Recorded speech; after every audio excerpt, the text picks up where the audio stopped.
Despite the impression places like Onlyfans might give, Oh, I'm the girl that's out with 1,057 men. in real life, young adults are having less sex than ever. How is that even possible in a post-sexual revolution society? As a grad school psychology student, I like to spend my time in the library reading old literature, and I was surprised to find that an astonishingly underrated thinker and psychologist, Rollo May, managed to predict this exact trend back in the 60s. He outlined the three paradoxes of freedom that I want to present here and how they ended up causing young adults to abandon sex entirely. Back in Victorian times, when the denial of sexual drives and impulses was the mode and one would not talk about sex in polite company, an aura of sanctifying repulsiveness surrounded the whole topic. Males and females dealt with each other as though neither possessed sexual organs. But then, in the 1920s, a radical change occurred. The belief became a militant dogma that the opposite of repression, namely things like sex education and freedom of expression, would have good effects on health and thus constituted the only stand for the enlightened person. In an amazingly short period of time, we went from acting as though sex did not exist to being openly obsessed with it. This change was dramatically seen in therapists' offices. In contrast to repressed Freud-era patients, people would come in for help for the exact opposite. A great deal of activity, a great deal of talk about sex, but people would complain about a lack of feeling or passion. The curious thing was how little most seemed to be enjoying this emancipation.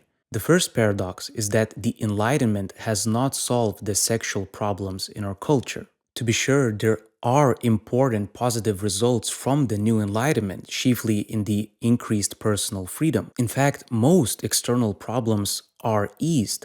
Contraception, the information on technique, and let's not forget the normalization of discussing sexual life and seeking to improve it without guilt. External social anxiety and guilt have lessened, at least compared to Victorian times, and dull would be the man who did not rejoice in this. But internal anxiety and guilt have increased. In some ways, these are more morbid, harder to handle, and impose a heavier burden on the individual. The question shifted from simply would you or would you not go to bed with someone, but can or can't you in a performance sense. The challenge shifted to personal adequacy, and though we might agree that the second question places the problem of sexual decision more where it should be, we cannot overlook the fact that the first question is way easier for the person to handle. The fear has now shifted to not being good at lovemaking or not being good enough for a second, third, fourth time. In Victorian times, you could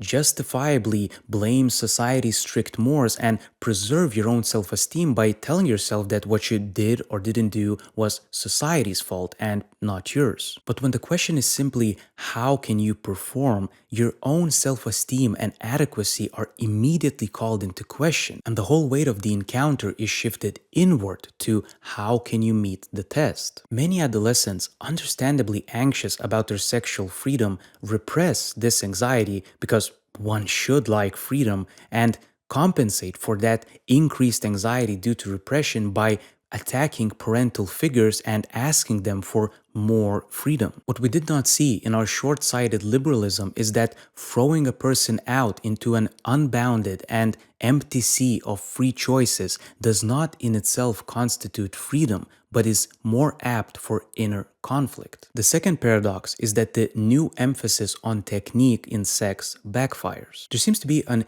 inverse relationship between the number of sex podcasts out there and the amount of passion experienced by the persons involved.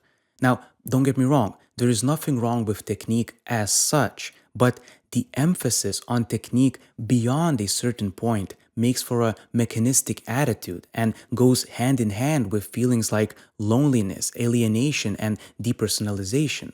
all of these feelings, by the way, rampant in our society. The lover becomes superseded by the computer and its modern efficiency. It is not surprising then, in this preoccupation with technique, that the question most commonly asked is not whether there was passion of meaning, but how well did I perform? We seem to be living in an age of tyranny of the orgasm. I find myself wondering, why do we have to try so hard?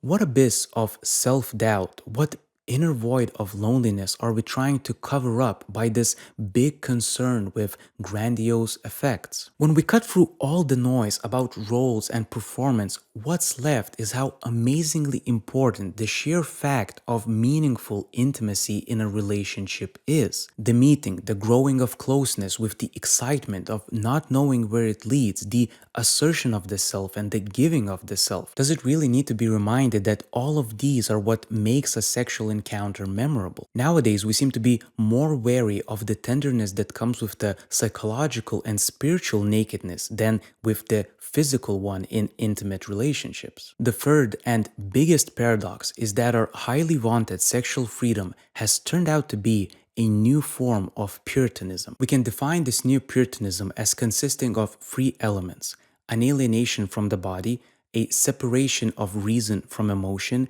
and an attitude towards the body as a machine. In our new puritanism, bad health is equated with sin.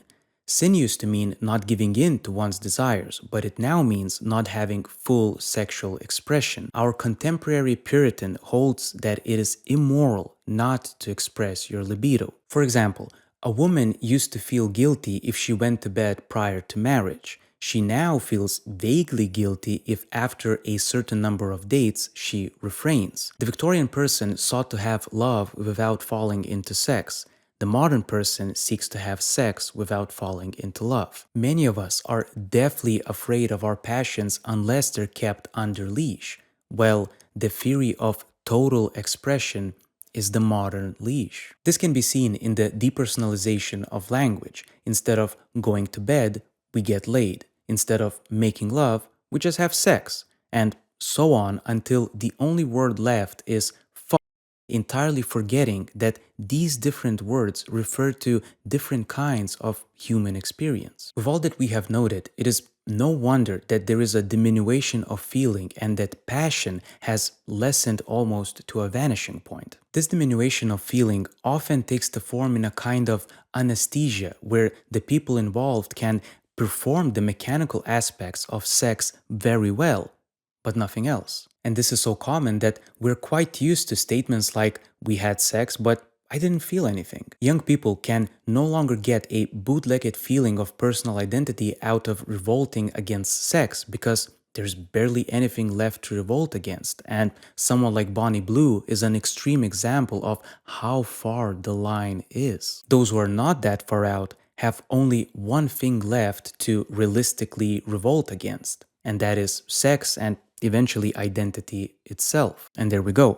The problem has come full circle since Victorian times, and we are back to square one, unable to deal with the problem of sex. This is another and surely least constructive aspect of the new Puritanism we talked about. It returns finally to a new asceticism. And so, contrary to popular belief, we seem to be not hurtling into a multisexual society, but an asexual one. The real issue underlying this revolution, one that most refuse to face up to, is not what we do with our sexual organs or sexual functions per se, but what happens to man's humanity, to our humane, life-giving qualities. Well, the answer to that question is way beyond the scope of this video. However, if you're interested, Rollo May, in his fascinating book Love and Will, tries to solve this exact question, and most of what I said in this video is taken directly from it. I will leave a link to it in the description if you're interested. Thank you for watching, and see you next time.